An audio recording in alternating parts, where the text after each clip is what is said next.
Conflicts in the Middle East run along very old lines. The Israeli-Palestinian conflict goes back decades. Tensions between Shias and Sunnis go back centuries, and they're boiling over in Iraq and Syria and beyond. But a new fault line has emerged in recent years: social media.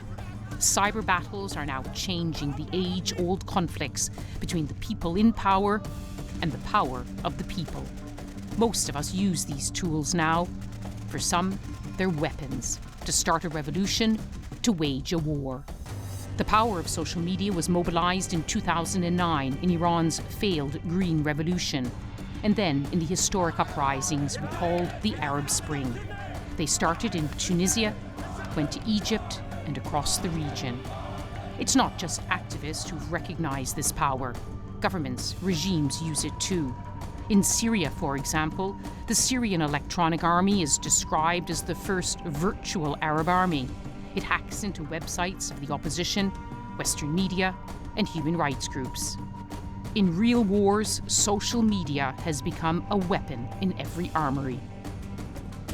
In the Gaza war, Israel is turning to it to take the high ground, to deny they targeted civilians in a school, to make it clear Hamas is the aggressor.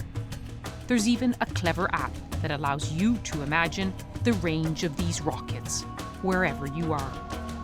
The narrative is carried by many people on many fronts. University volunteers joined the effort.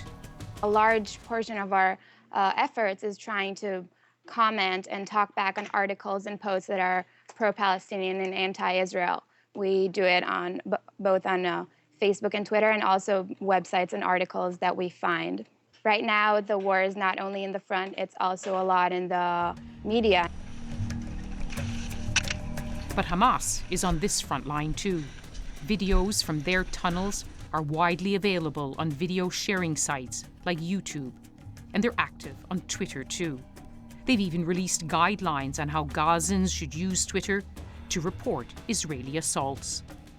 But Israel is an old hand in this information war, with an army of savvy spokespersons coached by the best in the business. Persuadables won't care how much you know until they know how much you care. Show empathy for both sides. But as the old saying goes, a picture is worth 1,000 words. In the Gaza war, so strong are the images, they're worth millions of words. But it's the images used by the most violent groups that have no compare. And that's the point. Videos released by ISIS in Syria and Iraq are meant to shock, and they do. Images like young Shia soldiers in Iraq being led away and executed en masse are the latest to emerge. On the one hand, they're doing it to scare a target audience, which in this case is specifically Iraqi soldiers who are trying to fight against them. I think on the other hand, it has an element of recruitment. You're trying to attract people. You're showing you're very strong. You're showing you control this territory and do these things to these people. I think then the final element, which is very interesting and is maybe more particular to ISIS, is this idea of showing extreme brutality and using that to draw people in. Across the Middle East, conflicts are merging in some ways, remain distinct in others.